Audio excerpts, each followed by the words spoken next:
Tudo da Canção Nova em um só lugar. Canção Nova Play. O Senhor esteja convosco. Ele está no meio de nós. Evangelho de Jesus Cristo segundo São João. Glória a vós, Senhor. Naquele tempo disse Jesus: ninguém pode vir a mim se o Pai que me enviou não o atrair, e eu o ressuscitarei no último dia. Nos profetas está escrito: todos serão instruídos por Deus. Todo o que ouviu aquele que vem do Pai e recebe o seu ensinamento, vem a mim. É que ninguém viu o Pai, a não ser aquele que vem de Deus. Este sim viu o Pai. Em verdade, eu vos digo, aquele que crê tem a vida eterna. Eu sou o pão da vida. Os vossos pais no deserto comeram o maná e morreram. O pão que desce do céu é de tal sorte que aquele que dele comer não morrerá. Eu sou o pão vivo que desce do céu. Quem comer deste pão viverá para a eternidade. E o pão que eu darei é a minha carne, dada para que o mundo tenha a vida. Palavra da salvação. Glória a vós, Senhor. Vamos nos sentando, colocando a Bíblia sobre o nosso coração, cantando. Escuta, Israel, Javé, teu Deus vai falar. Escuta, Israel, Javé, teu Deus vai falar. Fala, Senhor. Fala, Senhor, Javé, Israel quer te escutar. Fala, Senhor, Javé, Israel quer te escutar. Nós estamos diante da beleza desse evangelho de hoje e desses evangelhos que nós estamos tendo nesses dias.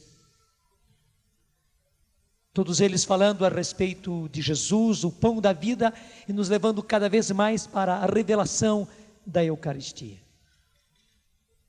Mas hoje eu preciso parar de maneira especial com você no texto da primeira leitura.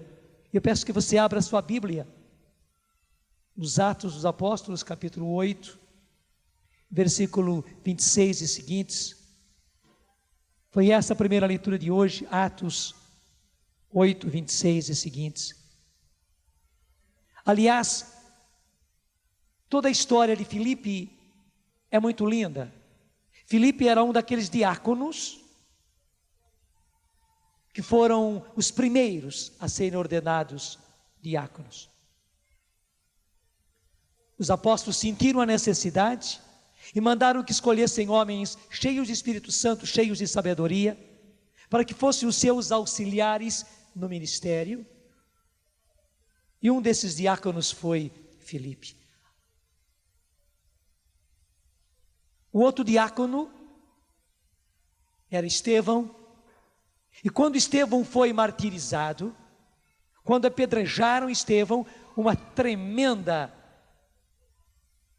perseguição caiu sobre eles. Até você pode acompanhar aí no começo do capítulo 8. Assim você liga tudo. E começa assim o capítulo 8. Ora, Saulo era um dos que aprovavam este homicídio.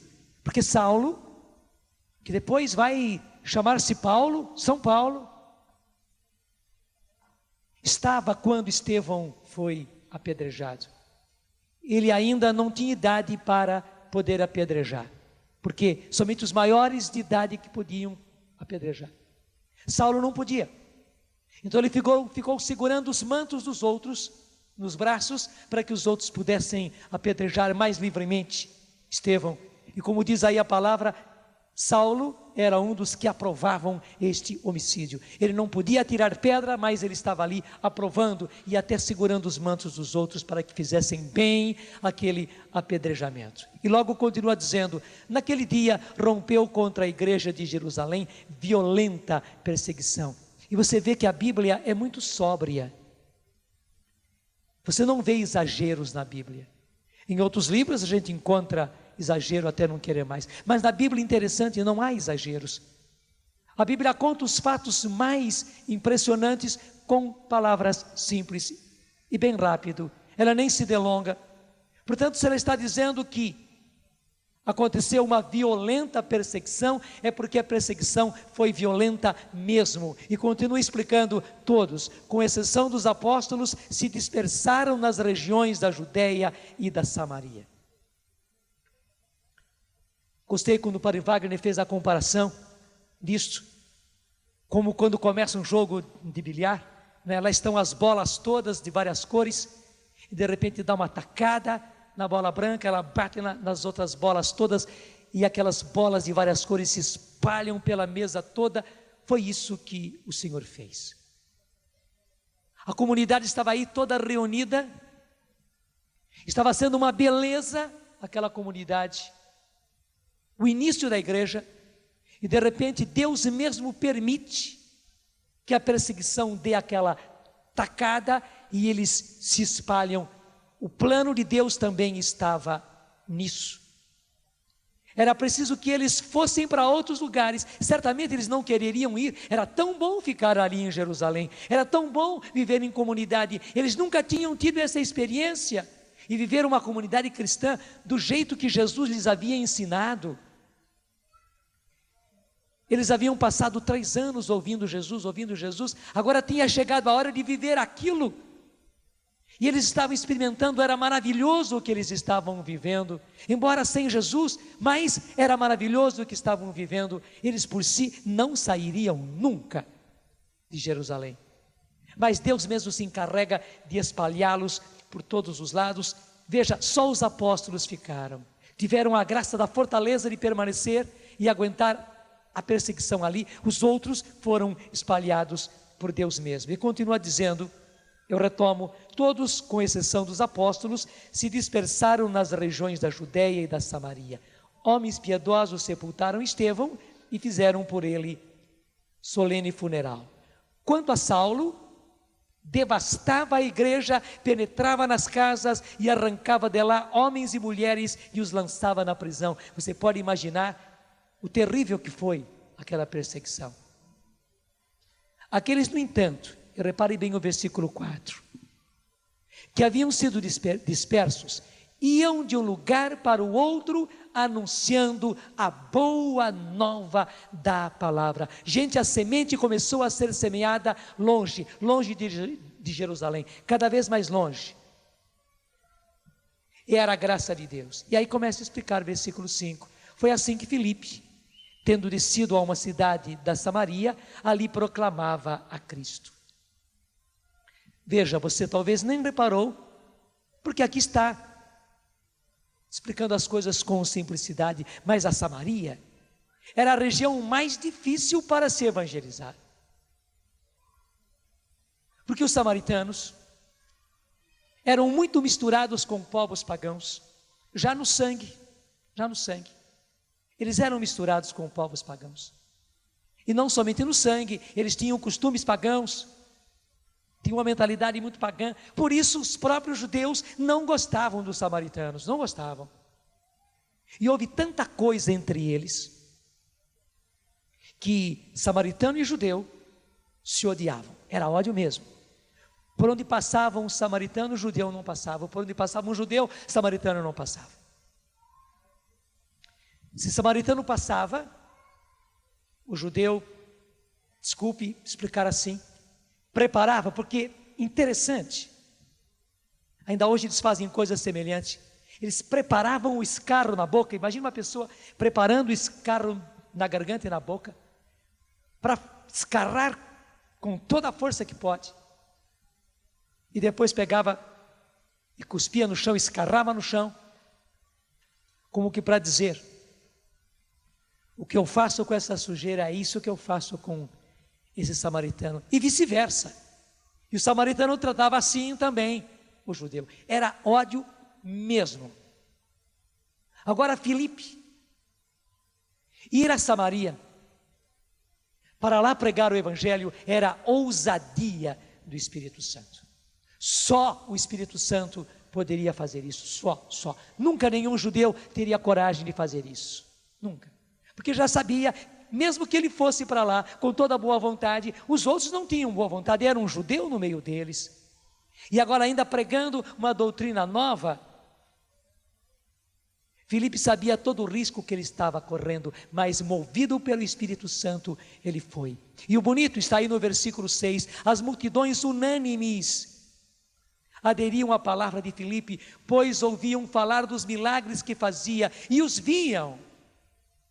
E agora começa a explicar, de fato, muitos espíritos impuros saíam soltando grandes gritos daqueles que estavam possessos, e muitos paralíticos e aleijados foram curados. Houve uma grande alegria nesta cidade. Gente, Filipe vai para lá, e aí acontece o que era para acontecer. Ele prega a palavra, a pregação da palavra seguem-se como consequência natural, milagres, curas, libertações, conversões. Os samaritanos são convertidos, mas também curas acontecem, verdadeiros milagres acontecem, também pessoas possuídas pelo inimigo são libertas, e o inimigo sai daquelas pessoas aos gritos, mostrando que realmente aquelas pessoas estavam possessas e houve libertação.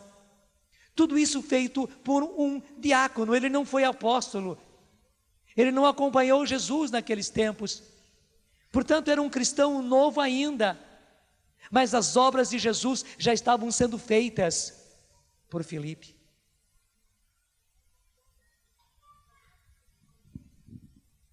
Dá um salto comigo, lá para o versículo 14. Quando souberam que a Samaria acolhera a palavra de Deus, os apóstolos que estavam em Jerusalém enviaram para lá Pedro e João. Era demais. A notícia quando chegou a Jerusalém, de que a Samaria havia recebido a palavra de Deus, que na Samaria Filipe havia batizado pessoas, que na Samaria estavam acontecendo milagres, acontecendo curas, através da pregação da palavra de Filipe. Para eles era demais, era inacreditável, só vendo para realmente acreditar. Foi por isso que Pedro e João foram para lá, porque era uma coisa inaudita. Não é que eles desacreditaram, mas era uma coisa grande demais. Os apóstolos pegaram os dois maiores, pegaram Pedro e João. Não foi nenhum dos outros apóstolos, não foi Matias, que tinha entrado recentemente no conjunto dos apóstolos, nem Mateus, nem Tiago. Não, foi logo Pedro e João que foram enviados para lá, porque era grande demais aquilo que estava sendo contado por eles. E quando chegaram, viram que era real. Graças a Deus era verdade. Eles puderam ver com os próprios olhos. Acompanha comigo. Ao chegarem, eles oraram pelos samaritanos. E veja, samaritano. Se o judeu tinha aversão a pagão, a aversão que ele tinha para samaritano era maior ainda. Eles tinham maior aversão ao samaritano do que ao próprio pagão. E agora, quando Pedro e João chegam lá, eles viram tal mudança naqueles homens, que eles, Pedro e João, se dispõem a orar por eles, para que recebessem o Espírito Santo. Eu vou ler de novo para você o versículo 15. Ao chegarem, eles oraram pelos samaritanos, gente, por samaritanos, a fim de que recebessem o Espírito Santo. Com efeito, o Espírito ainda não caíra sobre nenhum deles, só tinham recebido o batismo em nome do Senhor Jesus.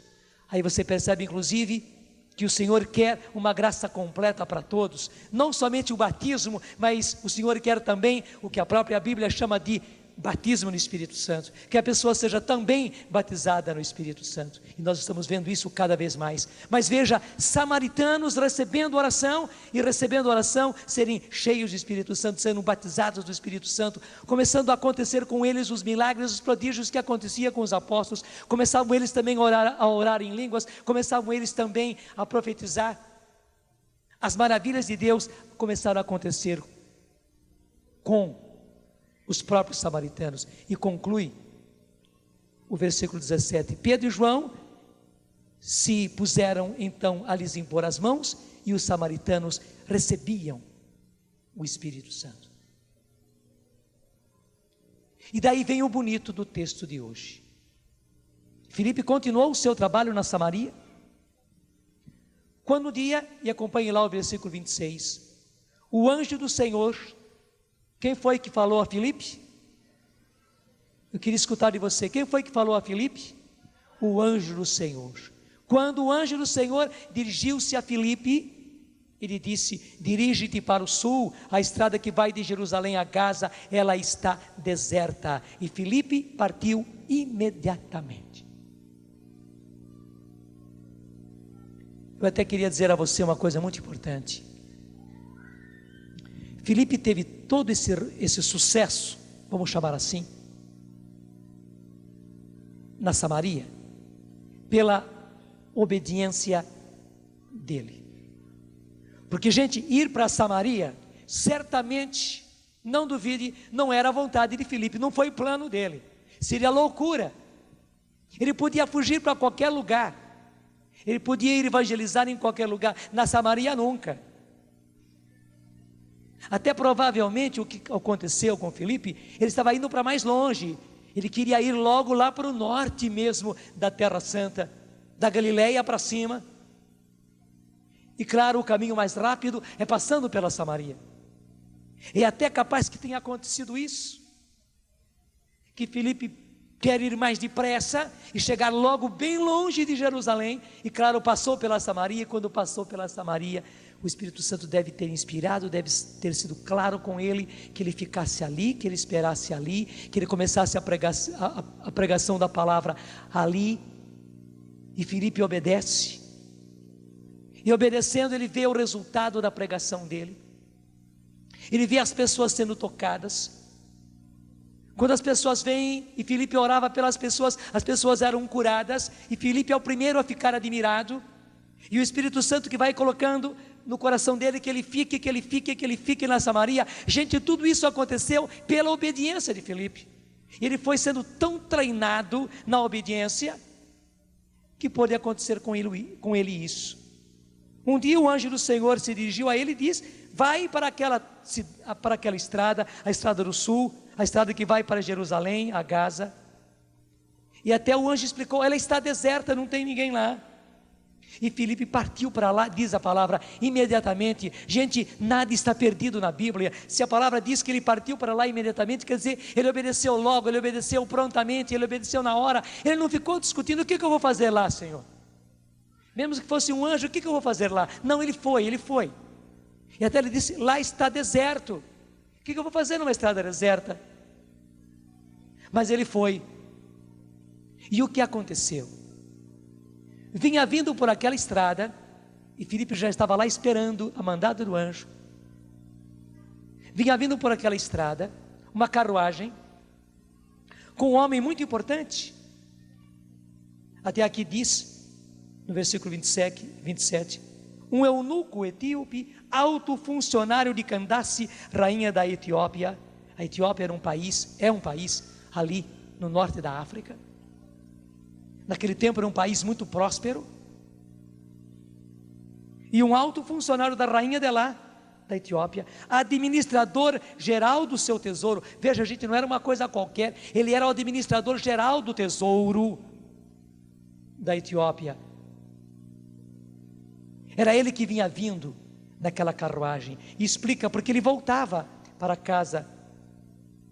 Ele tinha ido a Jerusalém em peregrinação. Alguma coisa o tocou, ele foi a Jerusalém em busca de Deus, em busca da graça, em busca de uma vida nova. Havia um desejo no coração daquele homem.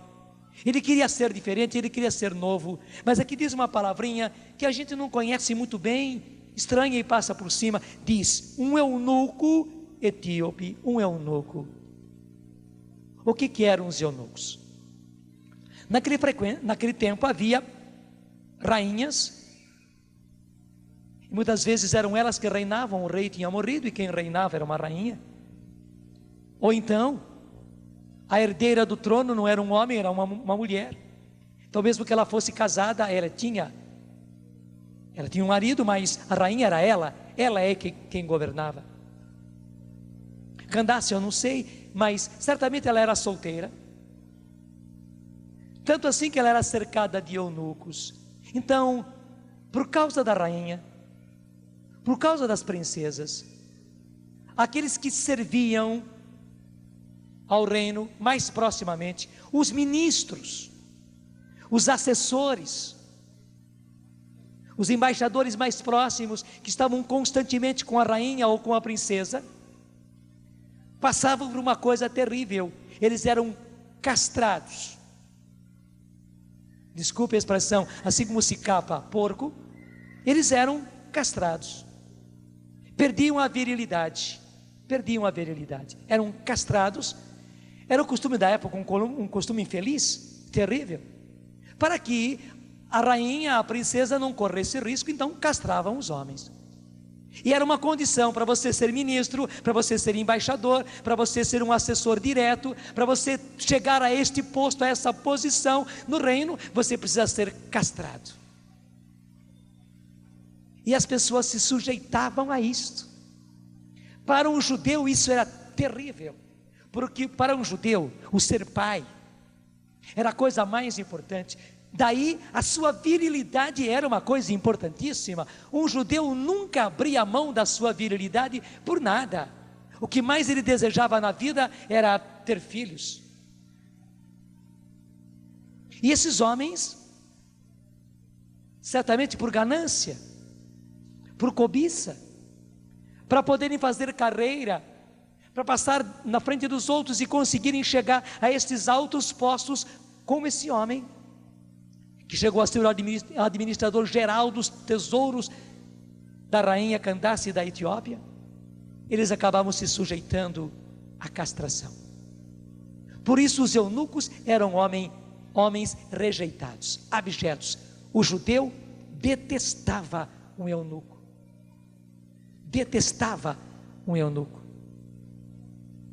Porque na verdade ele era um homem que tinha renunciado à própria virilidade, ao ser homem, a conservar-se viril por causa de um posto, por causa de uma posição, por causa de um cargo.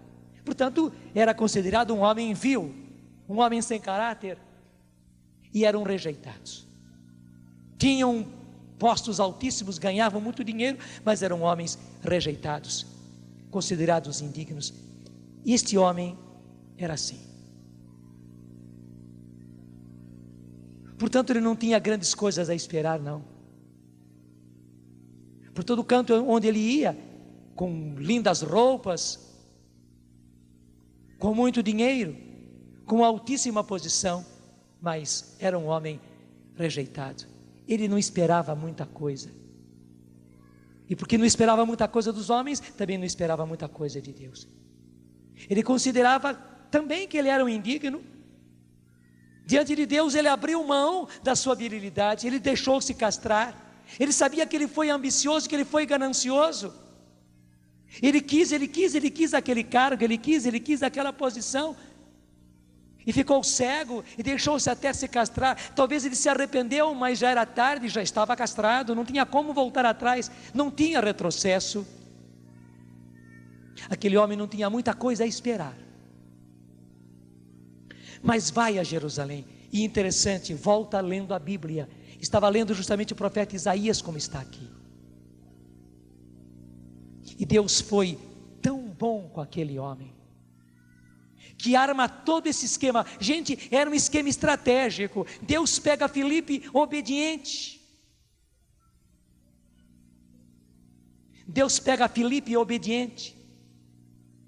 E manda que ele vá àquela estrada, a estrada que vai para o sul. E que ele fique lá.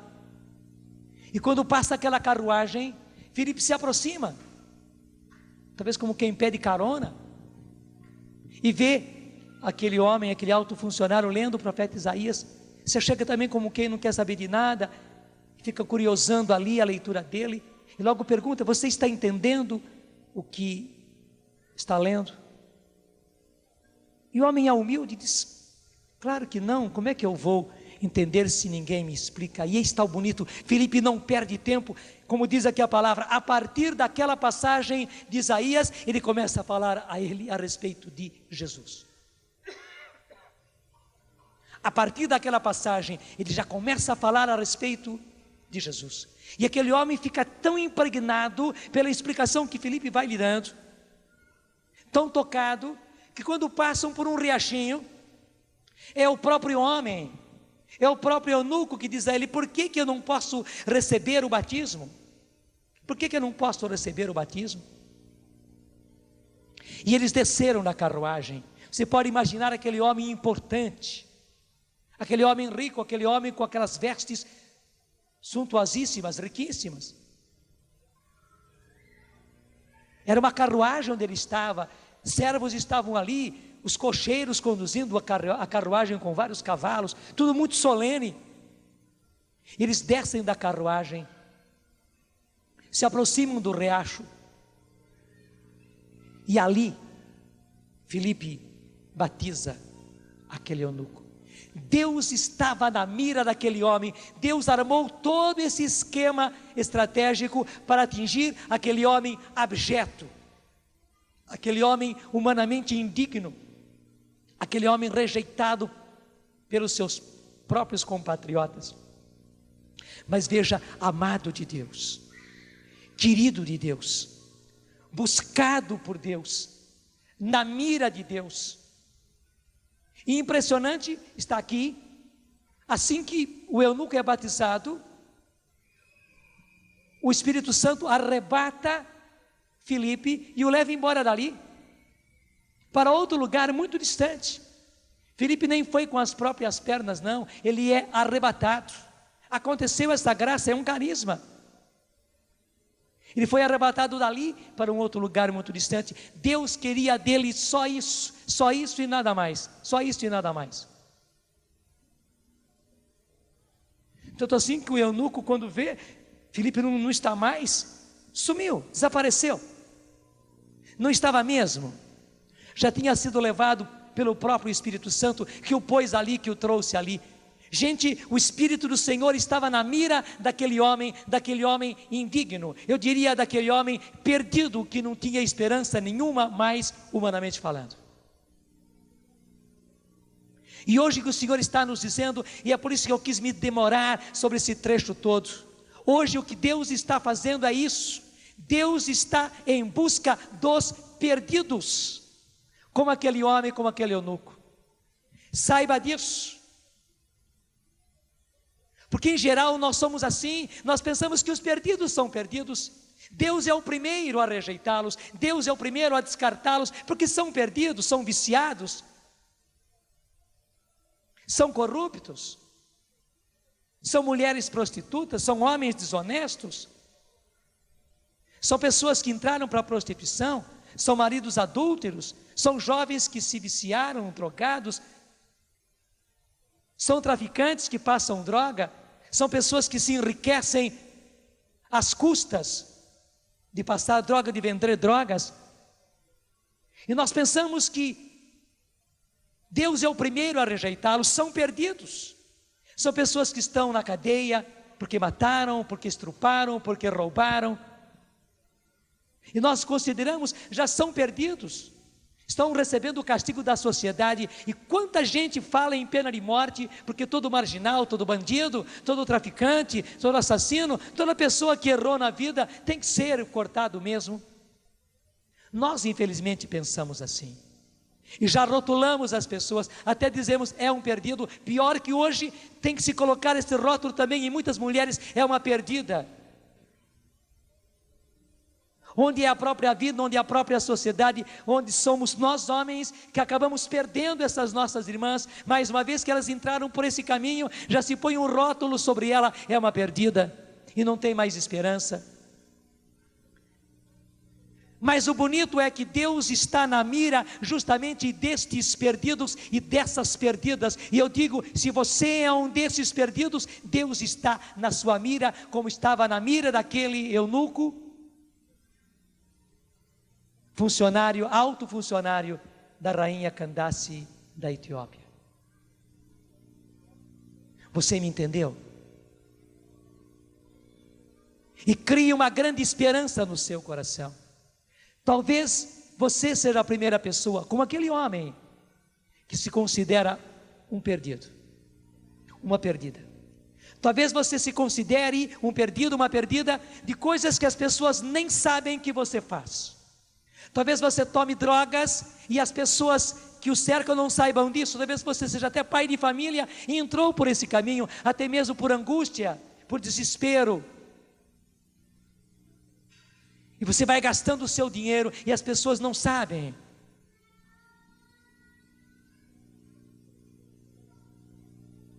E você sabe que está nesse caminho e se considera um perdido. Talvez você adultere, você homem, você mulher. E claro, o seu cônjuge não sabe, você está escondendo, ainda consegue esconder. Seus filhos não sabem, as pessoas não sabem ainda.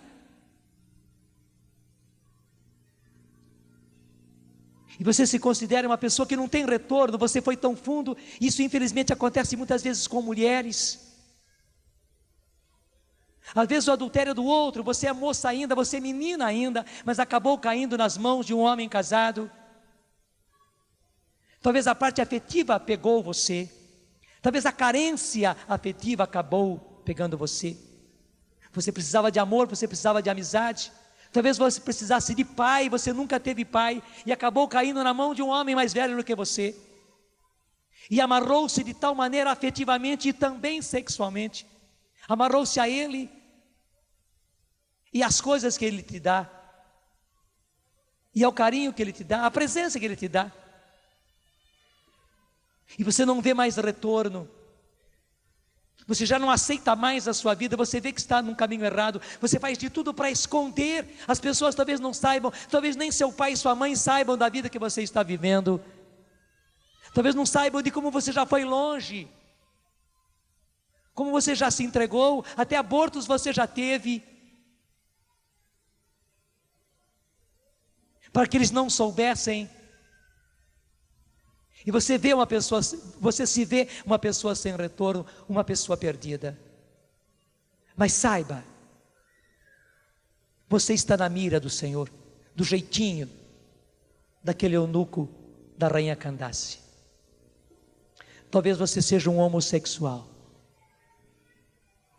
que não se castrou, mas que a vida te castrou por 1000 motivos. Nós não estamos te condenando, não. Os judeus condenavam os eunucos, nós não estamos te condenando, mas estamos dizendo que a vida foi a sociedade, foram os acontecimentos, talvez o procedimento do seu pai, da sua mãe na sua casa, que não te amaram, acabaram te castrando psicologicamente, e aí você caiu também no homossexualismo. Talvez você seja uma lésbica, está vivendo um comportamento assim, mulher com mulher, afetivamente e talvez até sexualmente.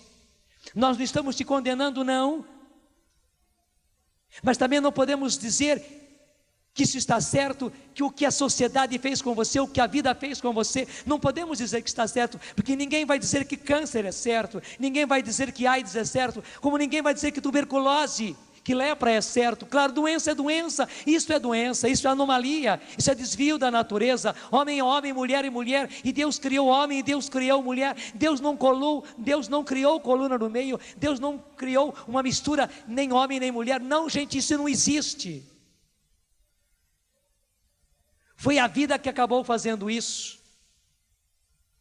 Foi a deturpação da vida, da sociedade, que acabou criando essa situação.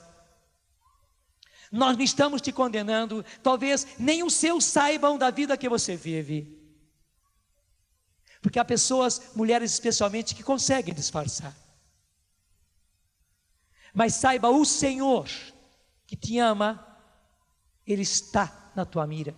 E veja, assim como Ele fez um esquema estratégico E nós lemos hoje esse esquema estratégico para atingir aquele homem numa hora que ele não esperava. Deus já armou um esquema estratégico para pegar você. E eu ouso dizer, talvez o esquema estratégico de Deus, o esquema tático de Deus, terminou aqui, hoje. Graças a Deus. Talvez com aquele homem você tem procurado Deus, tem buscado Deus, você tem ido à palavra de Deus, você tem buscado por pessoas, e Deus ouviu a sua oração. Talvez você nem rezou, mas a sua busca era oração, era pedido, era até mesmo desespero de causa. O Senhor ouviu a sua oração, o Senhor ouviu o clamor do seu coração, e Ele criou todo esse esquema, fez você chegar até aqui, até esse momento, até essa pregação, fez você estar ouvindo agora esta pregação, talvez apenas ouvindo e nada mais, porque Ele já tinha você na mira. Tanto você que estava numa pior mesmo, você era um perdido, uma perdida, e se considerava assim, ou pelo menos as pessoas te consideravam assim. Ou você que, graças a Deus, não chegou a esse ponto, mas estava desencaminhado, cabeça confusa, longe de Deus, entrando por caminhos tortuosos. E hoje Deus atalhou tudo.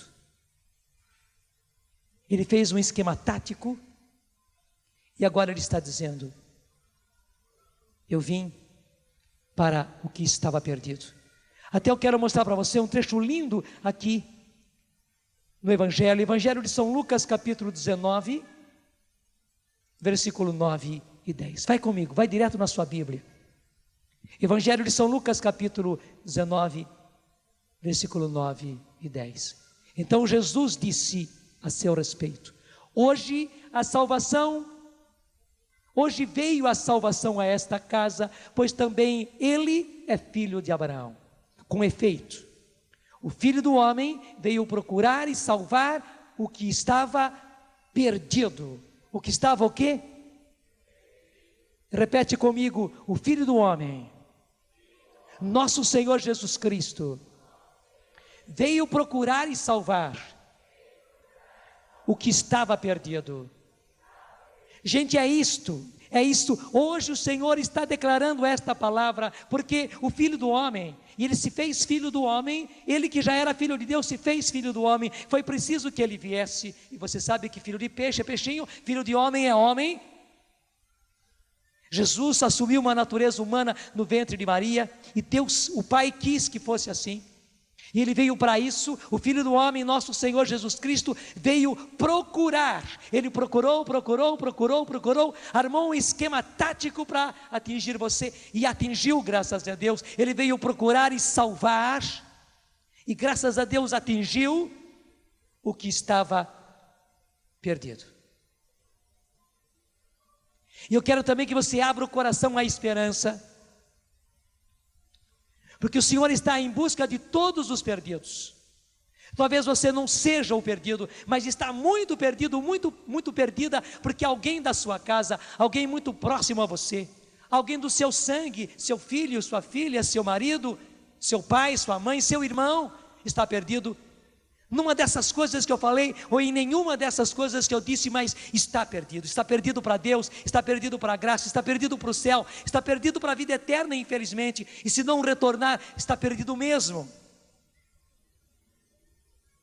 Porque nem precisa ser viciado, gente, basta estar longe de Deus, basta, infelizmente, mas basta. O Evangelho de hoje mostrou, claro, aquele que crê no Filho tem a vida eterna, mas Jesus é obrigado a dizer: quem não crê, quem se recusa a acreditar, quem se escapa, se evade e não quer acreditar, não aceita acreditar, não aceita se entregar, já está condenado. Não só não tem a vida eterna, mas já está perdido. Claro, graças a Deus, não é caso findo não. Não é problema sem solução, mas enquanto não volta, enquanto não retorna, enquanto não é salvo, enquanto não é agarrado e retirado, está perdido, está perdido. Mas aí que está, o Filho do Homem, nosso Senhor Jesus Cristo, veio procurar e Ele está procurando. E esse tempo é um tempo lindo, onde o Filho de Deus está à procura. A ocupação dele nesses tempos é procurar o que estava perdido.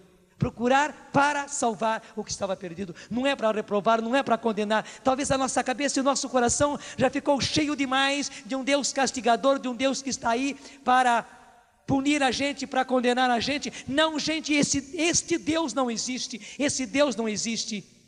O Deus que existe é um Deus amor, é um Deus perdão, é um Deus salvação, que não teve receio de mandar o seu próprio Filho. E veja, o seu próprio Filho, o seu único, para vir e se fazer homem e nos salvar. Gente, Ele pegou o seu próprio Filho, o que mostra como Deus tem apreço a nossa salvação. E este Filho agora do homem, nosso Senhor Jesus Cristo, o Filho de Deus, Ele está à procura do que está perdido para salvar. Então tenha certeza, se há um perdido na sua casa, se há um perdido próximo a você, essa pessoa já está na mira do Senhor. Mais do que na sua preocupação, está na mira do Senhor. Saiba disso. Somente que eu devo dizer a você, que para alguém ser salvo precisa obedecer. Nós começamos hoje, graças a Deus, essa pregação mostrando a obediência de Estevão, mostrando a obediência de Filipe. Tudo aconteceu porque Filipe foi dócil, obediente. Gente, se a pessoa não obedece a Deus, se a pessoa não se rende a Deus, se a pessoa não se entrega a Deus, a salvação está ali às portas dele.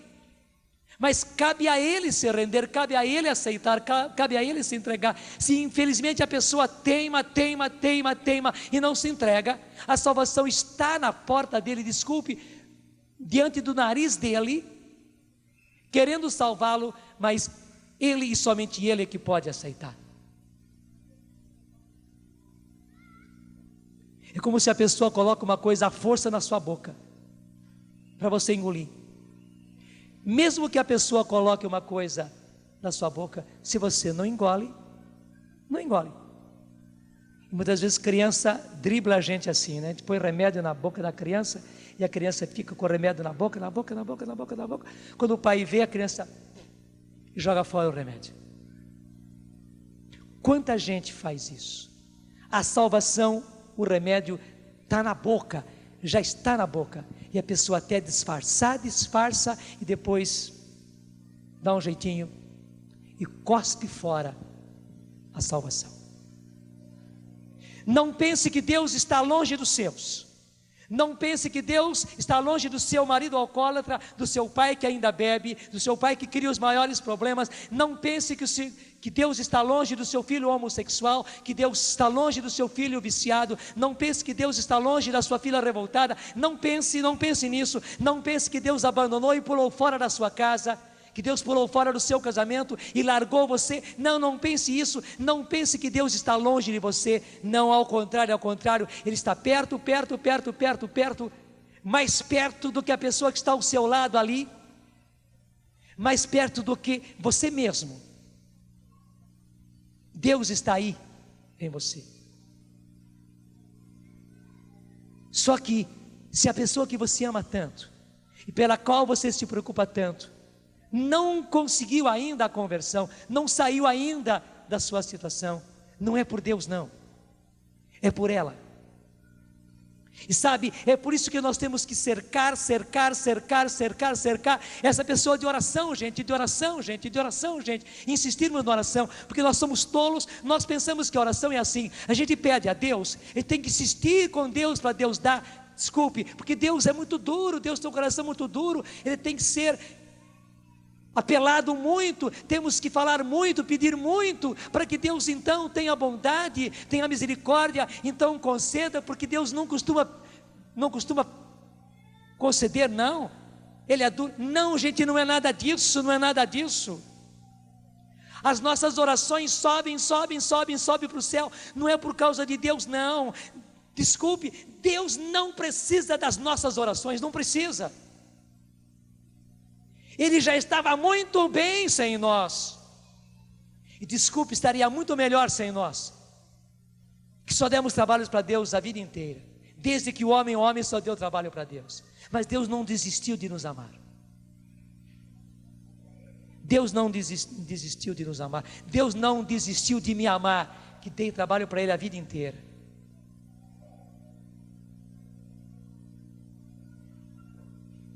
Só Ele pode ser assim.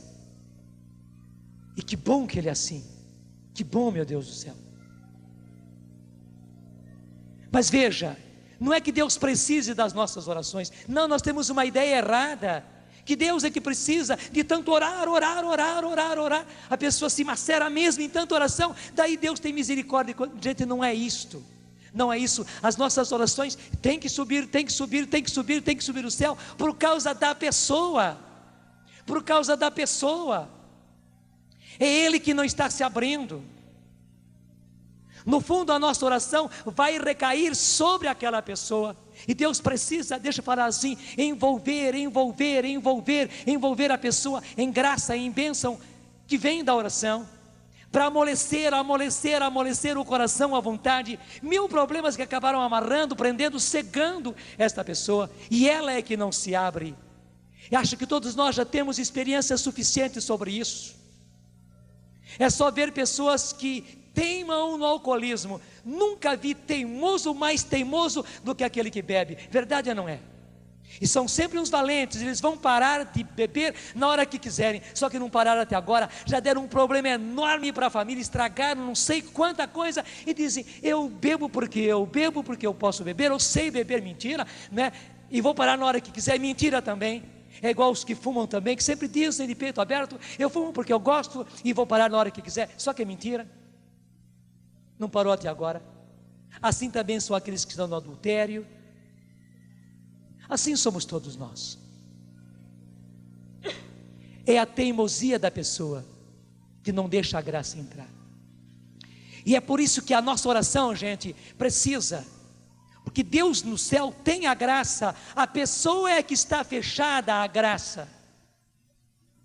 E aí está a nossa oração aqui próximo, você conhece aquele provérbio bem popular, água mole em pedra dura, tanto bate a quem fura. Graças a Deus, de tanto bater pela oração, orando por aquela pessoa. Claro, nós oramos a Deus, nós pedimos ao Senhor, porque é de lá que vem a força, é de lá que vem a eficácia da nossa oração. Nós podemos comparar, é como uma transmissão via satélite, vai daqui ao satélite, bate no satélite, desce, e que beleza, parece que volta mais bonito. Tanto a imagem como o som parece que volta mais bonito. E na realidade do céu, gente, é isso mesmo. O que vai ao céu e desce de lá, volta infinitamente mais lindo, mais forte, mais eficaz. E é preciso que isso vá pingando, tanto bate, a água mole, tanto bate naquele coração, naquela cabeça dura, naquela vontade rebelde, desobediente, turrona, tanto bate, que um dia, graças a Deus, fura, e na primeira brecha que Deus encontrar, Ele já vai entrar. Tenha certeza disso. Obrigado porque você entendeu.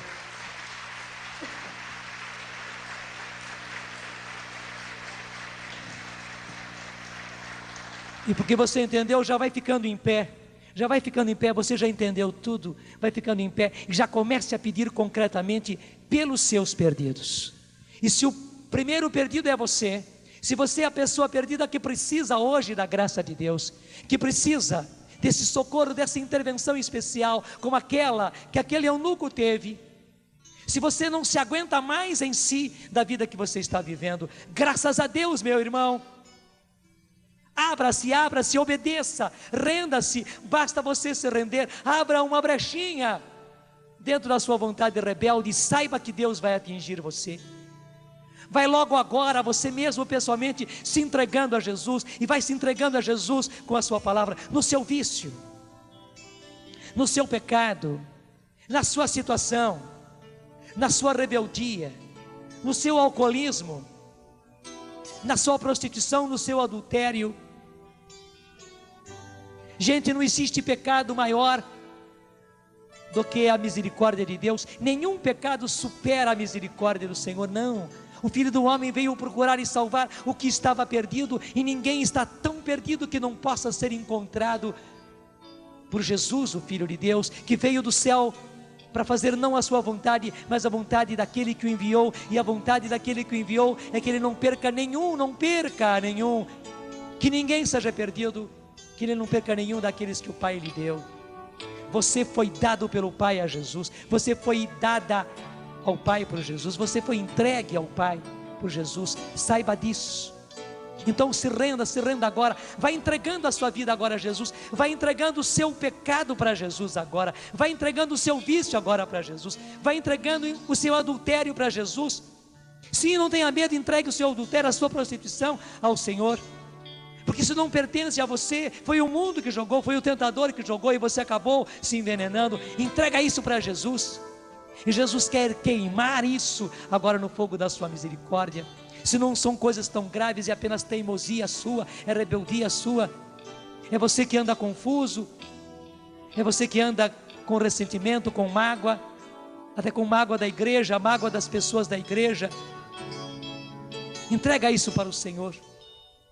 Mas também, se você tem coisas graves, se você carrega o homossexualismo, o lesbianismo, entrega isso para Jesus. Não é seu, não é seu. Foi com uma doença que atingiu você, uma anomalia que pegou você. Até a gente diz pegou, mas não é seu, não pertence, não é você.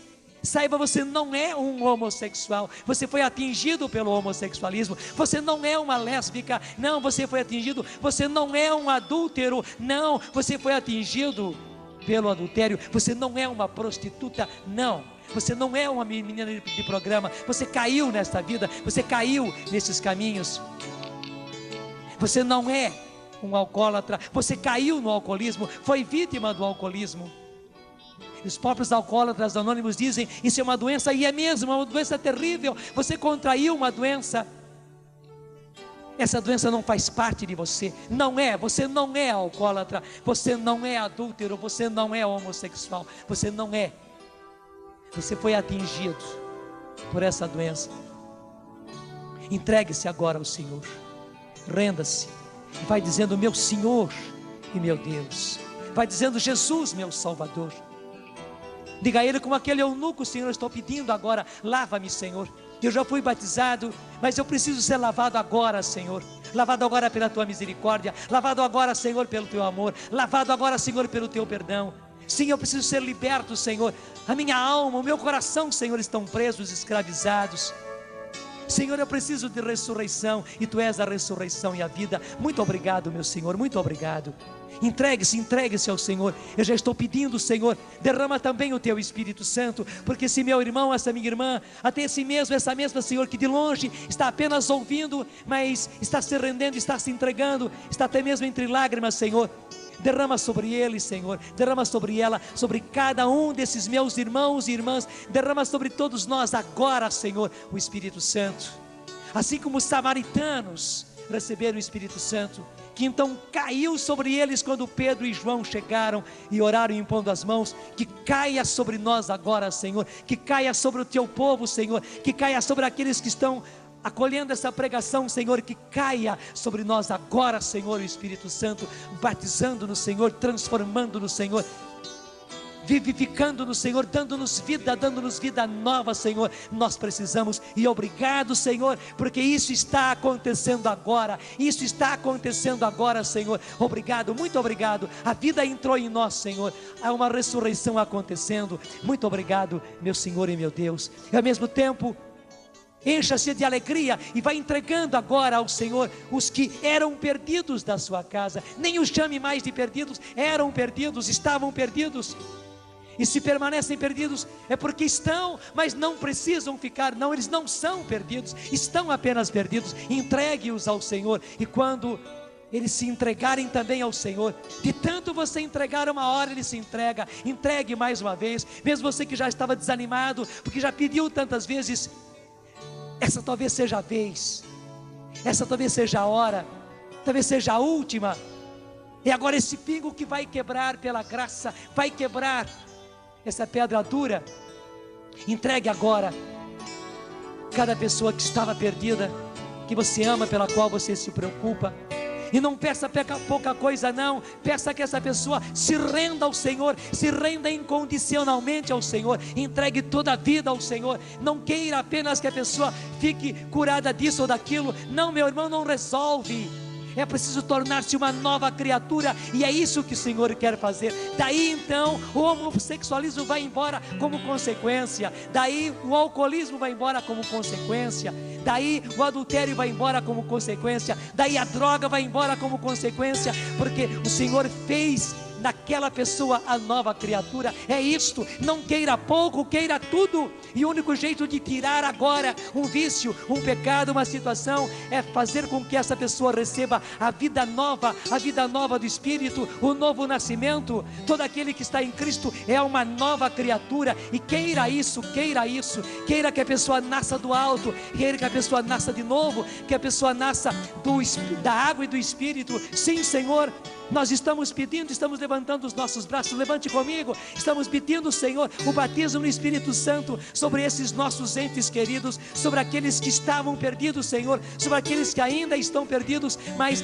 batiza-os no Espírito Santo, Senhor. Que o Espírito Santo caia sobre eles como caiu sobre os samaritanos, meu Senhor e meu Deus, e faça neles a transformação, como aquele eunuco, Senhor, abjeto, como aquele eunuco, Senhor, que era rejeitado. Ele foi atingido pela graça, Senhor, tornou-se nova criatura e volta contente para a sua casa. Que os nossos, Senhor, que os nossos sejam atingidos agora, Senhor, pelo poder do Teu Espírito. Que o Teu Espírito Santo caia sobre eles, Senhor, e faça neles a nova criatura. Muito obrigado, meu Senhor e meu Deus. Muito obrigado, Senhor. Só o Senhor pode fazer isso, e nós Te bendizemos porque o Senhor o está fazendo. Amém. Erga bem os seus braços e canta. Vem Espírito, vem Espírito, oh, vem Espírito. Sozinho eu não posso, sozinho eu não posso mais, sozinho eu não posso mais, sozinho eu não posso mais. Tudo da Canção Nova em um só lugar. Canção Nova Play.